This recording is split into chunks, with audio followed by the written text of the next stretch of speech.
أعوذ بالله من الشيطان الرجيم بسم الله الرحمن الرحيم الحمد لله رب العالمين والصلاة والسلام على محمد وعلى آله الطيبين الطاهرين اللهم صل على محمد وآل محمد ولعنة الدائمة على أعدائهم أجمعين من الأولين والآخرين إلى قيام يوم الدين رب اشرح لي صدري ويسر لي أمري واحلل عقدة من لساني يفقه قولي Alhamdulillah wa shukr. We have done few sessions in the month of Ramadan, and in these sessions, by the blessing of Allah subhanahu wa ta'ala, we have been able to discuss the first few verses of Surah Yaseen. Have you been able to try to shed light on some of the topics that we said we're gonna talk about? And today, inshallah ta'ala, we will discuss the next verse of Surah Yaseen. After discussing the verse, لِتُنْذِرَ قَوْمًا مَا أُنْذِرَ آبَاؤُهُمْ فَهُمْ غَافِلُونَ in detail. Today, inshallah, we'll move to the next verse. In this verse, Allah subhanahu wa ta'ala says what? لَقَدْ حَقَّ الْقَوْلُ عَلَىٰ أَكْثَرِهِمْ فَهُمْ لَا يُؤْمِنُونَ لَقَدْ حَقَّ الْقَوْلُ, the word has certainly become due sorry على أكثرهم, against most of them, فهم لا يؤمنون, so they will not have faith. So in this verse, Allah subhanahu wa ta'ala is talking about the word. So if someone reads the verse and says لَقَدْ حَقَّ الْقَوْلُ, the word has certainly become due, what is meant by the word? What word Allah subhanahu wa ta'ala is talking about? What word Allah subhanahu wa ta'ala gave which has come true? You know, in our discussion, also in our daily routine, we also say, I give you my word. I give you my word, I'm going to do it. Now I'm going to do it. Yeah. So in English, we say this too. In Arabic, it's somewhat similar. When Allah subhanahu wa ta'ala gave his word, said that he's going to do something, and that has come true, that he said that he's going to do, that time has come. The final time has come. لَقَدْ حَقَّ الْقَوْلُ عَلَى أَكْثَرِهِمْ. For who? عَلَى أَكْثَرِهِمْ, against most of them. فَهُمْ لَا يُؤْمِنُونَ, so they will not have faith. And what is the time? What is the final word? What is the final time that has come? What was the word that was given by Allah subhanahu wa ta'ala? That those of the people who do not believe in Allah subhanahu wa ta'ala, they will be sent to hell. This was promised by Allah subhanahu wa ta'ala in Quran again and again, in other holy books again and again, by messengers, prophets, and guides, and nadhir, and warners. Because warners, we said, could be prophets, could be messengers, could be awsiya, successors of prophet, and could be imams. So Allah subhanahu wa ta'ala appointed or sent, depending on who was the warner, to this world, for this ummah, for other ummah. Allah subhanahu wa ta'ala sent a lot of warners, but the people did not get warned, did not accept the warning, did not embrace the warning. Now, what is the problem? The problem is that the time has certainly come due. لَقَدْ حَقَّ الْقَوْلُ عَلَى أَكْثَرِهِمْ. Not for all of them, but against most of them, because they are not believing in the word of Allah subhanahu wa ta'ala, in the message of Allah subhanahu wa ta'ala. So now the question that comes is, Allah subhanahu wa ta'ala, who is Ar-Rahim, who is Ar-Rahman, is saying that the time has come for them and they will not have faith. Why Allah subhanahu wa ta'ala is saying such a thing? Allah subhanahu wa ta'ala, as if looks like that he wants these people not to have faith, and as if Allah na'udzu billah wants them to be sent to hell, because he's saying لَقَدْ حَقَّ الْقَوْلُ عَلَى أَكْثَرِهِمْ فَهُمْ لَا يُؤْمِنُونَ. They will not have faith. So the word is final here. The language is final here, and there is assertive. It is an assertive language over here, and it shows as if that Allah subhanahu wa ta'ala, na'udzu billah, does not want them to have faith and is not giving them room, or there was no room for them at all.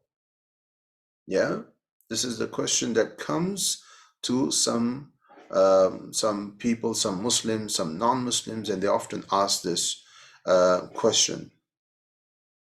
Look, first of all, when Allah subhanahu wa ta'ala is saying لَقَدْ حَقَّ الْقَوْلُ عَلَىٰ أَكْثَرِهِمْ فَهُمْ لَا يُؤْمِنُونَ, the word has certainly become due against most of them.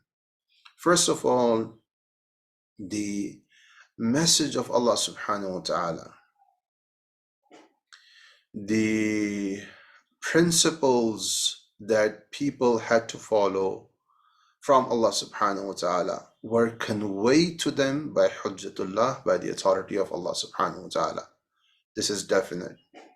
It is not possible that people were not warned, the message was not sent, the message was not conveyed, not once, again and again and again and again, through 124,000 prophets.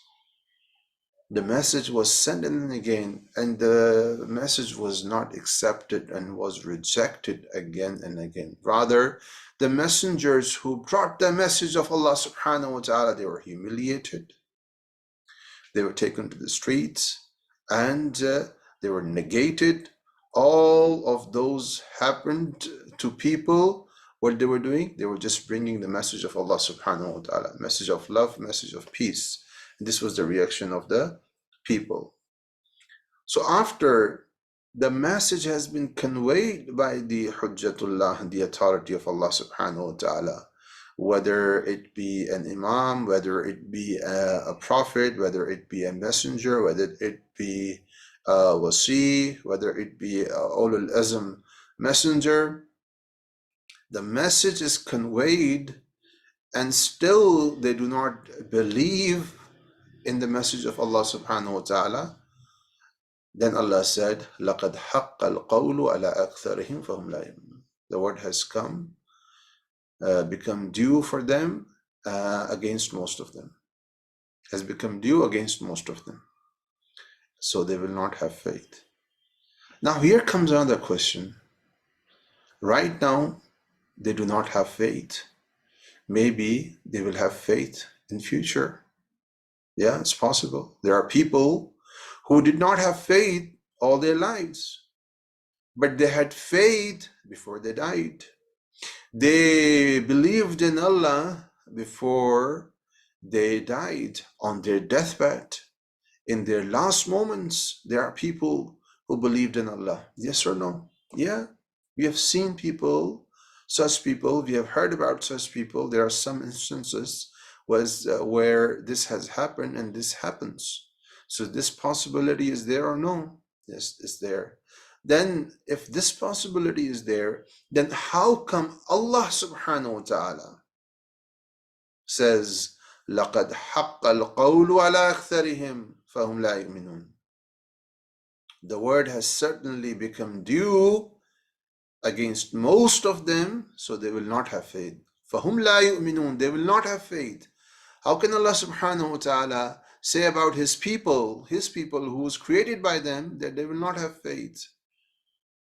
Yes, He has sent messengers. Yes, He has sent warners. Yes, He has sent guides and all that. We accept it. But how come Allah say that about His own people? Maybe they will have faith later. They did not have faith until now. Maybe before they die, they will have faith. So the answer is that it is the knowledge of Allah subhanahu wa ta'ala. that these people will not have faith. The hujjat has been done. The messengers have been sent. The guides have been sent. Now Allah subhanahu wa ta'ala, through His knowledge, He knows these are the peoples who will not have faith till they die, or ever. How? Like, if I ask you about your life partner or your son or your mother or your daughter, that, for example, will your son have peanut? You would say, no, my son cannot have peanut. He is allergic to peanut butter. He cannot have peanut butter. And then I would be like, why not? Let's just try. And you will go, and no, I know my son. I have lived with him for 20 years, 30 years. I know he's allergic to peanuts, or he does not like peanuts, so that's why he cannot have it. And he's not going to have it. So he will say no to it, no matter how many times you ask for it. Yeah? It's just one example I'm giving you, so that you get the knowledge of Allah subhanahu wa ta'ala. Or let's just say, this is very clear example. Let's just say if I say that this person, this relative of yours, who you know very well, will he jump from this table? You'd be like, no, I know him. He's never going to do such an act. I know him personally. I know her personally. He will never do such an act. You, a man, you, a human being who has very limited knowledge, very limited mind, very limited brain, very limited experience with this person, can say for 100% sure these are the acts, not for everything, but some acts you are sure that he will do, and some acts you are sure 100% he will not do. Yes or no? Yeah. Just because you have lived with him for a certain amount of time, 10 years, 20 years, 30 years, you can say that for sure, 100%. And that actually comes true.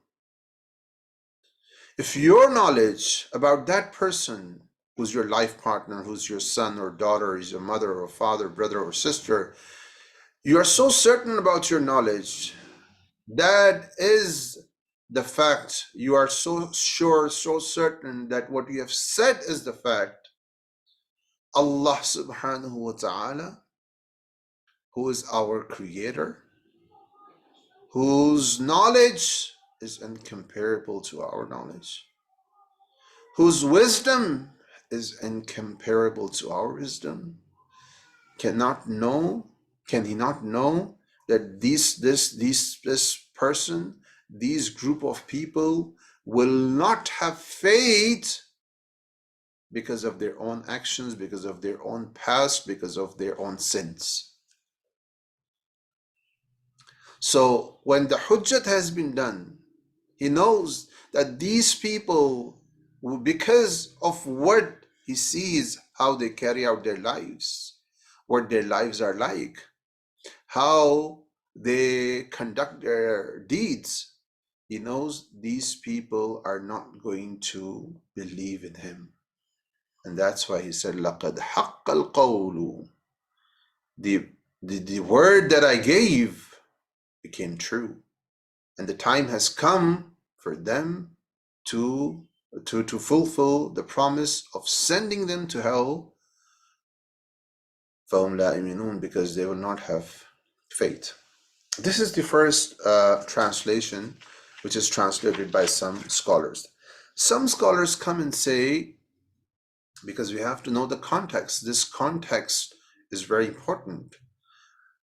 Some scholars come and say that this surah is about Prophet Muhammad sallallahu alaihi wasallam. Since the start, Yaseen is one of the names, according to an opinion and narrations.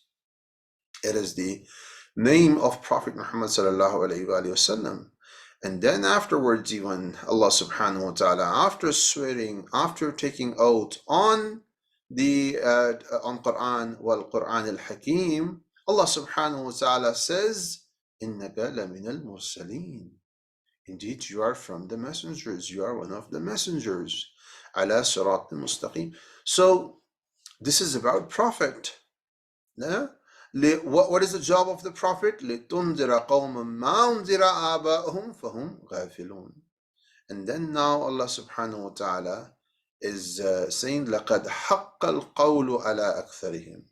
The message of Prophet Muhammad sallallahu alayhi wa sallam, the message he gave the message he gave to his people is delivered.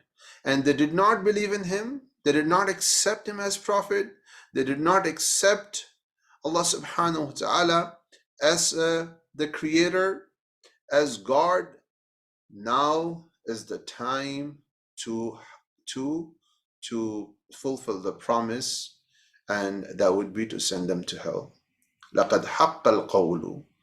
So the promise that I made, that I will send Rahmatul lil Alameen, the last messenger who will be the mercy for the worlds.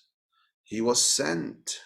He was sent and he brought the message, but the people did not pay any heed to it, did not accept his message, did not embrace his message.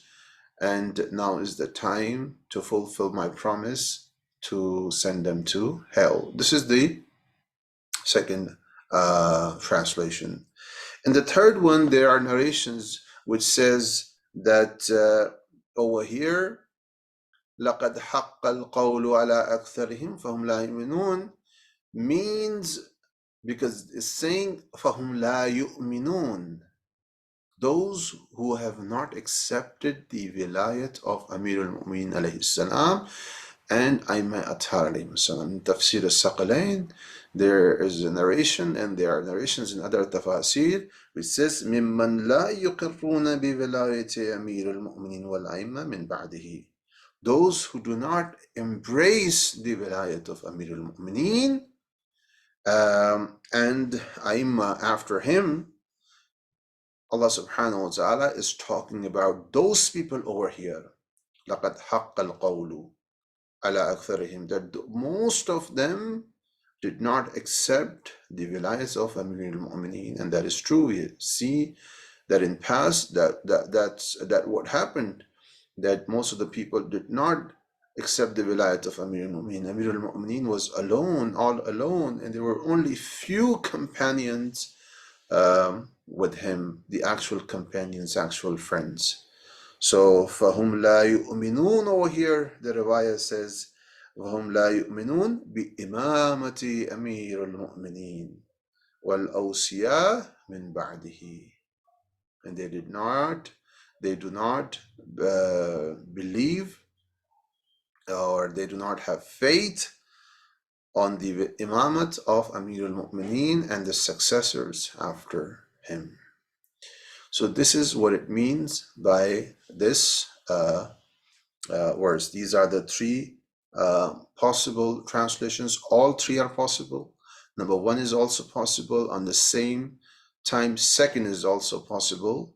And the third is also possible. So all of the three interpretations are possible, or one of them is also possible, because there are layers and layers of interpretations of Quran. The narrations say that it's more than 60 layers. So some layers are for superficial people, but those who have vilayat of Amir al-Mu'mineen and those who want to have knowledge from Ahlul Bayt alayhim salam, they are the ones who can get into the deep layers and get into the real knowledge from these verses of Quran. And in the next verse, إِنَّا جَعَلْنَا فِي أَعْنَاقِهِمْ أَغْلَالًا فَهِيَ إِلَى الْأَذْقَانِ فَهُمْ مُقْمَحُونَ. Indeed, we have put iron collars around their necks, which are up to the chins, so their heads are upturned. In this verse, Allah subhanahu wa ta'ala is giving an example, not literally those people who did not believe in Allah subhanahu wa ta'ala, who did not have faith in Allah subhanahu wa ta'ala. Not literally there will be iron collars put around their necks and which are up to their chins. Not literally it will be done. It's just an example given here, like Allah subhanahu wa ta'ala said in Surah Baqarah, Khatamallahu ala qulubihim. Allah subhanahu wa ta'ala has put seals on their hearts. So there is no actual seal put on their heart because of their own actions, because of their own deeds and sins. The time has come that they will not now go, they have no chance to go towards Allah subhanahu wa ta'ala because of their repeated actions of sinning again and again. Khatamallahu ala qulubihim. So over here also, not actually there are iron collars around their necks which are up to the chins, so their heads are upturned. فَهُمْ مُقْمَحُونَ. There's no actual position like this. So what is meant by this? Why Allah subhanahu wa ta'ala is using this metaphor? So scholars say that this metaphor is used, إِنَّا جَعَلْنَا فِي أَعْنَاقِهِمْ أَغْلَالًا. So if there's a person whose neck is covered with the iron collar, right? And then Allah says, فَهِيَ إِلَى الْإِذْقَانِ, not just iron collar. Then there is maybe iron coming up to their chin, إِلَى الْأَذْقَانِ. So there is an iron collar, and then there is an iron up to their chin, إِلَى الْأَذْقَانِ, up to their chin, right? So in what condition they are? فَهُمْ مُقْمَحُونَ. So their heads are upturned. So their heads are up. They cannot bend their head. They cannot look down. Their heads are up. Their heads are in a certain position because of the collar neck, iron neck, and because of the iron chains. They are in this certain position. So those of people like slaves in past who used to be chained like this, they could see only in a certain position. Yeah. So if your heads are chained, covered like this, you can only see straight. You can only see what is in front of you. You cannot look down. You cannot look up. You cannot look right. You cannot look left. You cannot look back. You cannot look at all directions. Like this, over here, those people who do not have faith in Allah subhanahu wa ta'ala. Why? Because they are following what their forefathers used to follow, what they have seen in their families, what they have seen in their groups and tribes. They are following the same religion, and they are not looking at the bigger picture. They're not looking at the reality. They're not looking right and left and back and down, up and down and back. They're not trying to get to the reality. And this is the problem right now. So that's why Allah subhanahu wa ta'ala said, إِنَّا جَعَلْنَا فِي أَعْنَاقِهِمْ أَغْلَالًا. Now, because of this situation, they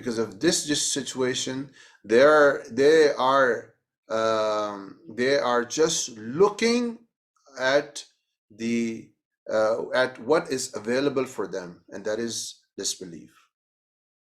And they do not try to look here and there for the reality. So non-believers are like this. There is another translation by some scholars, and then they say, the interpretation, they say on the day of judgment, non-believers will be caught like this in this position, that their necks would be covered with collar chains, and they would not be able to look here and there, and they will be called in this position.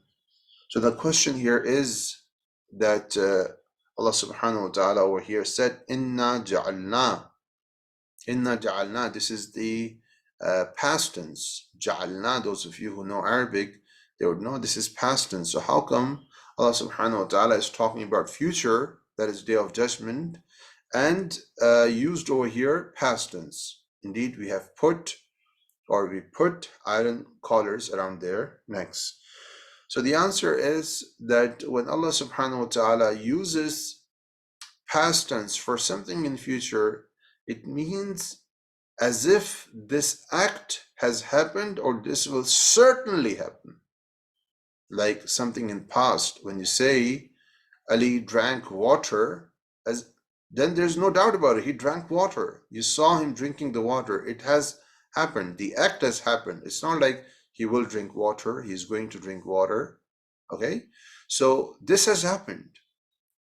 So the promise of Allah subhanahu wa ta'ala is like that act of past, as if it has happened, is going to happen 100%. Like the act of past, there's no doubt about it. There's no contradiction about it. 100% it happened. This will also happen, that the non-believers will be called on the day of judgment in this position, and they will be humiliated like this.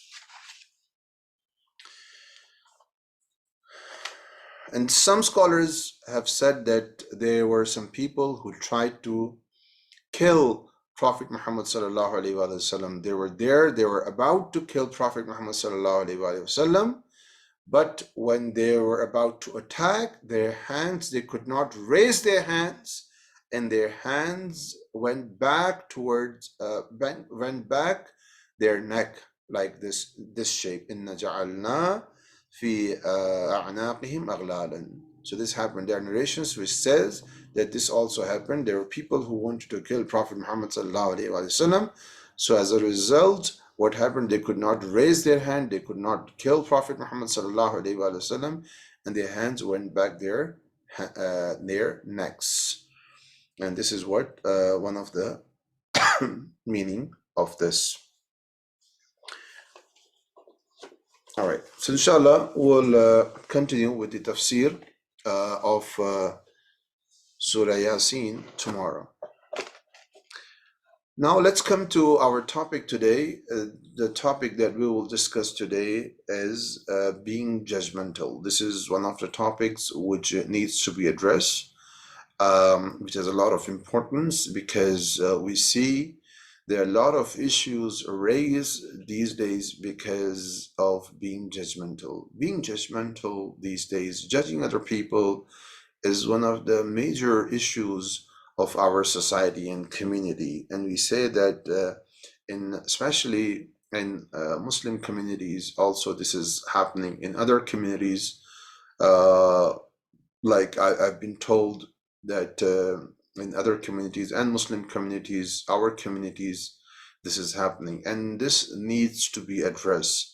That first of all, what is being judgmental? We have to know that what do we mean by it? Number two, why one becomes judgmental? What are the reasons for one being judgmental? Number three, inshallah, we will address why one should not be judgmental. What is the problem of being judgmental? Maybe one is judgmental, but he does not know the consequences of being judgmental.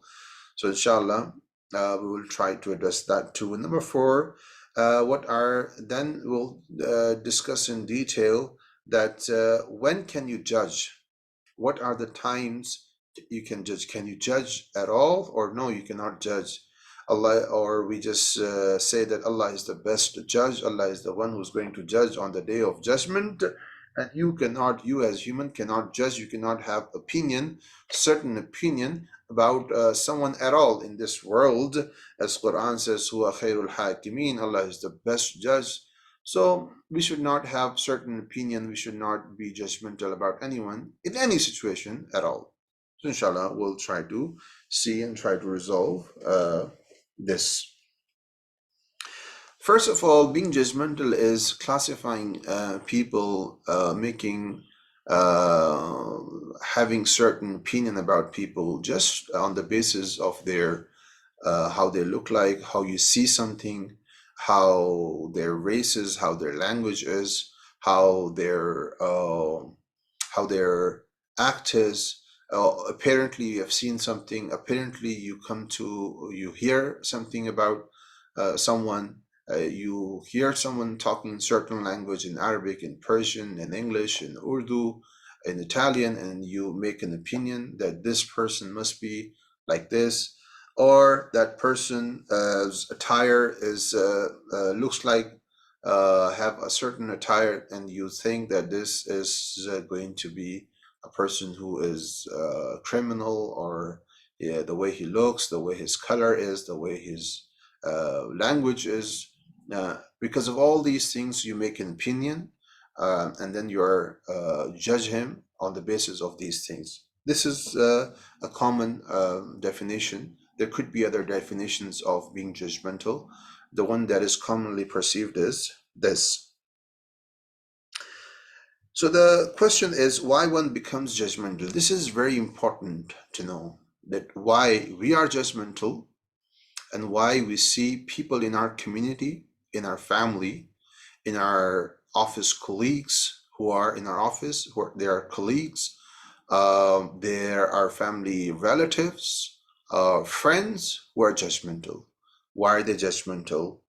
First of all, because of what you used to seeing.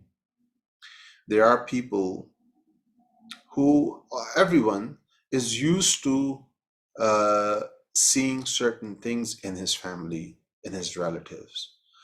So he is prone to certain language. That's how he's been brought up, or one or two languages, one or a few kinds of food, few kinds of attire, few kinds of dress, few certain kind of language, certain kind of religion, sect, attire of worship. All of these things you've been seeing for 40, 30, 50 years. Now you're not used to seeing others, or you have seen less of others with different attire, different language, different race, and you've been brought up in certain environment. So when you see other people, see other kinds, you start judging them because they are different from you. And this is what happens. You think people of your own kind who looks like you, people who speak the same language like you, who eat the same food like you, or who have the same religion like you, are the best ones because that's what you have seen all your life. And those who are different from you, you think they are not as good enough as you. This is the one reason. And then you start judging them.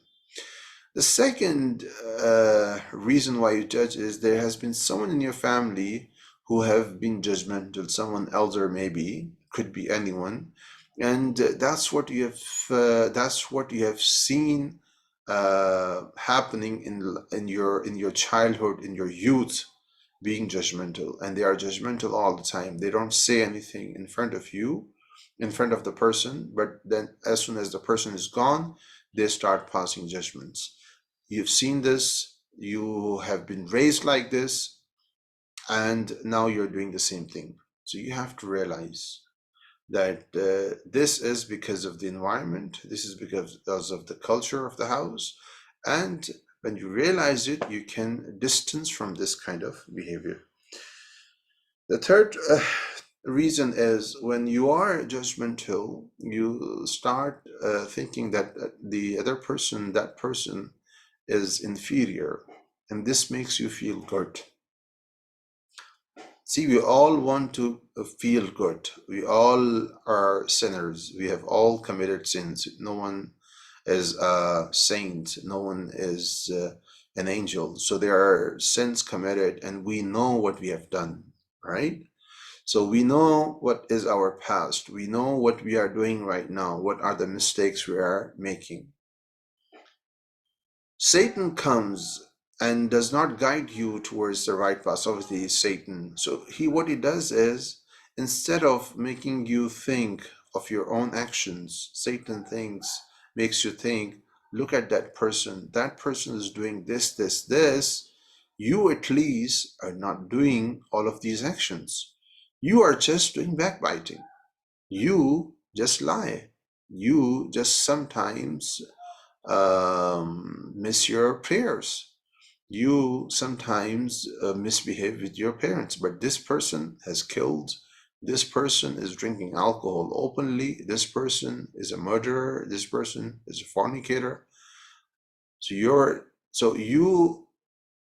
He makes you feel inferior about others. This way you feel good about yourself and your sins. This is one of the ways how Satan attacks. So you have to realize you will be answerable to Allah subhanahu wa ta'ala according to your own actions, not according to others. And this way, when you do that, that's how we come to our next question, why one should not be judgmental. Because when you are judgmental about others, you don't look at yourself, you don't analyze yourself, you don't do muhasibah of your nafs that you should. Then it becomes your habit to keep looking at others, and your own problems keep piling up, your own sins keep piling up, and you're not taking care of it, right? It's like you are standing at your gate looking at the garbage of other houses in your neighborhood, and your own garbage in your can is filled up, and you keep talking and commenting and passing judgment about others. Look at your own can. Look at your own bin. It's filled up and it's flowing all over the house, but you are least bothered about it. You are busy in taking care, not taking care even, in passing comments or looking at the garbages of other people. So this is what happens when you are judgmental. Number one, you stop looking at yourself, you stop analyzing yourself, you stop doing muhasabah of your nafs. And Imam Ali alayhi salam says, لَيْسَ مِنَّا مَنْ يُحَاسِبْ نَفْسَهُ كُلَّ يَوْمٍ. He is not from us, لَيْسَ مِنَّا. He is not from us who does not analyze his nafs every day. And when a person analyzes his nafs, analyzes his action, analyzes his routine every day, he's busy analyzing himself. What is he doing? How he can improve himself, how he can control his anger, how he can control his problems. And the person starts thinking like that, and every person starts thinking like that, eventually things will be fine. So it's very important that you, instead of looking at others, look at yourself, how your conduct is, how your behavior is, how you deal with others, and what are the piles of sin you have compiled. You need to take care of it. You could do that if you analyze. If you don't analyze at all, there is no analysis, then there is no purification. If there is no purification, this all pile of sinning will stay there, and that's how you will die. And then definitely you will be answerable on the day of judgment. So now is the time to start taking care of this point. The other issue is with this not being judgmental and the consequences, that you are definitely involved in backbiting. Because when you are judgmental, you don't just keep it inside you. Oh, this person is not praying, or this person is a thief. This person must be like this because of this act or because of that act. You do not keep it to yourself. You start telling other people. You start disrespecting that moment. So by doing backbiting, by gossiping, and then all of the narrations apply on you for backbiting too, because you start doing backbiting.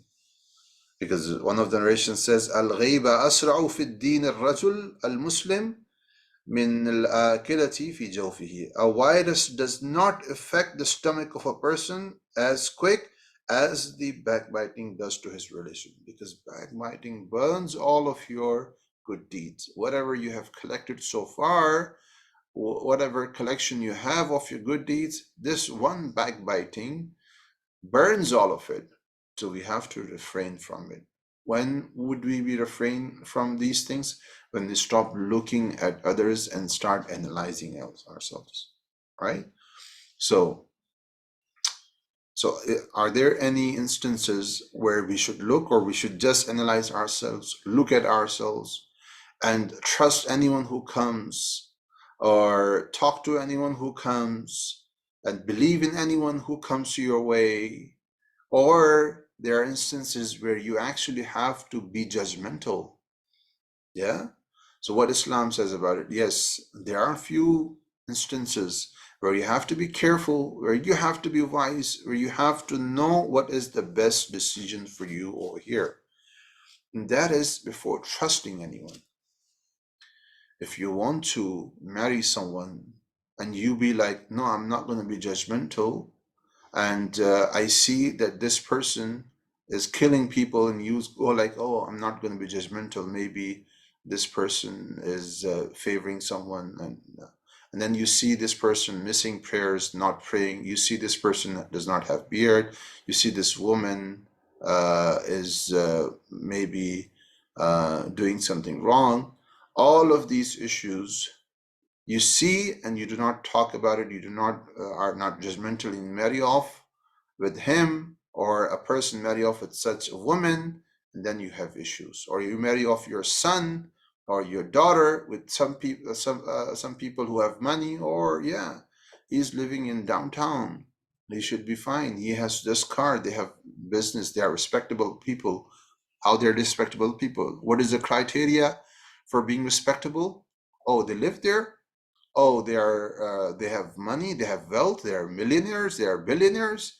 This is the criteria of respect. But when you set the criteria like this, that's why you face problems after your marriage. No, taqwa is the criteria. Allah subhanahu wa ta'ala has told you the criteria. But yeah, only taqwa should not be seen. This is another topic. So when you are marrying off your daughter or your son, or you're looking for your life partner, you have to see, you have to be judgmental. You have every right to be judgmental before you trust. You have to test. The narrations say you have to test before you trust.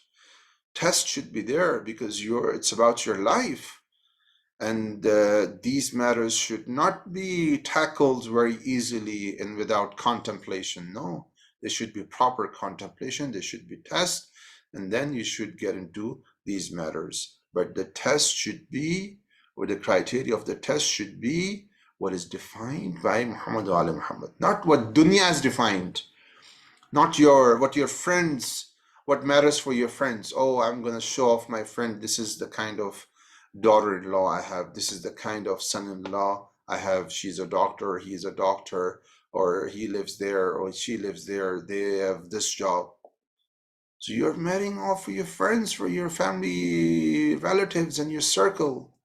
No, you're not marrying off your daughter and your son because it's a sunnah.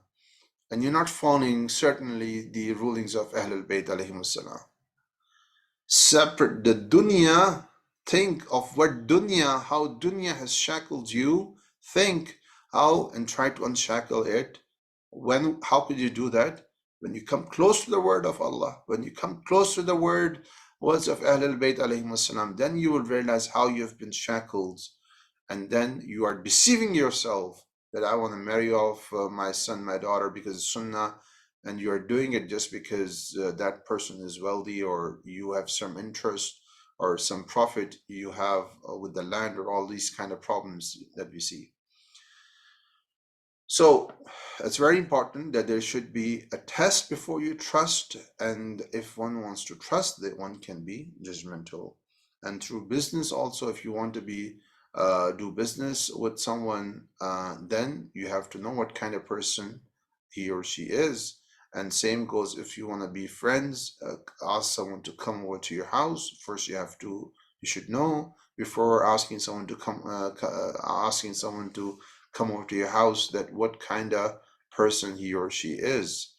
So in these matters or matters like this, serious matters, you have to be judgmental. You have to know that, and when you see certainly again and again that that person is, for example, talking against Islam, talking against Ahlul Bayt alayhimus salam, openly sinning again and again, and then you are like, no, I'm not going to be judgmental. No, you have to be judgmental now. You have to stay away from this kind of person. You have to stay away from bad company. Ahlul Bayt tells us that you are defined by your company.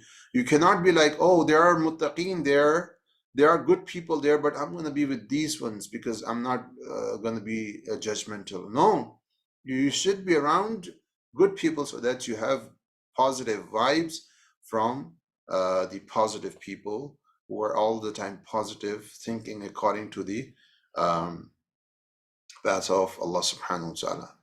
Now there are some people who may come and say, yeah, the ones who come to center, they pray 5 times a day, they come to majalis, they come to lectures, but they are the ones who create problems in the center too. And the ones who do not come, they are so nice. They never come to prayer. They don't pray. They don't not have beard.